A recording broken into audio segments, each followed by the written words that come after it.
Mungkin gak cuma gue doang waktu SD bercita-cita untuk menjadi artis. Karena gue berpikir kayak, oh jadi artis tuh gampang, duitnya banyak, tinggal acting doang. Tuh sama ini kan gue sering berakting, gak sih, lebih ke sering bohong. Cuma kan acting bohong itu kan 11-12 ya kan. Nah, gue punya kejadian kocak waktu gue di masa-masa lagi kepengennya tuh jadi artis. Salah satu temen SD gue nih sekelas gue, dia ngasih info kalau dia punya tetangga baru, dan tetangganya tuh katanya sutradara, lagi nyari bocil-bocil buat ikut casting, jadi pengen dimainin film gitu. Gila.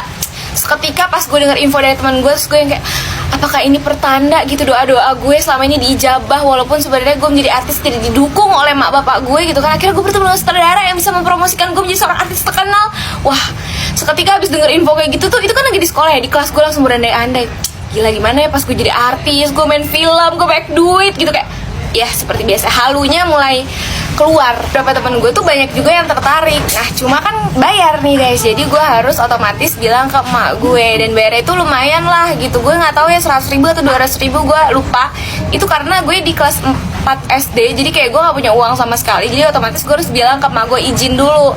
Pas gue balik sekolah gue izin, kagak boleh guys gitu. Terus habis itu besokannya nih gue lihat teman-teman gue yang kemarin udah bilang mau, udah bawa duitnya gitu. Terus pas gue ditanya gimana Pi, ikut gak lu? Terus gue bilang gue nggak jadi deh, gue nggak tertarik, kayak gue nggak bisa juga kayak gitu-gitu, nggak pengen juga sih gue jadi artis. Padahal kayak dalam hati gue, anjir gue mau banget, ini kenapa harus bayar sih, gue nggak bisa. Ya udah tuh, lu tahu nih tiap hari teman-teman gue yang pada jadi ikut casting tuh latihan mulu tiap istirahat noh, di depan kelas gue yang cuma ngeliatin doang, kayak ini orang ngeledek gue ya gitu, biasa iri. Terus habis itu sampai dimana beberapa hari kemudian gue dengar kalau mereka ini udah dijadwalin buat casting di rumah si tetangga temen gue ini. Saking penasarannya, gue kan tahu nih rumah temen gue yang tetangga sama sutradara. Saking penasarannya gue kesana, gue ngintip gitu. Gue lihat ternyata ramai banget, mereka semua bawa emak-emaknya pada kayak lagi ganti baju, dan bener-bener totalitas banget teman-teman gue tuh pada pakai baju yang rapi-rapi banget gitu loh, yang gonjreng gitu. Gue melihat itu tuh kayak bener-bener kesel, gondok banget sama mak gue, kenapa gue nggak dibolehin untuk ikut, padahal kan cuma 100.000 200.000, kayak gue mikirnya gitu pada saat itu. Terus ya udah tuh,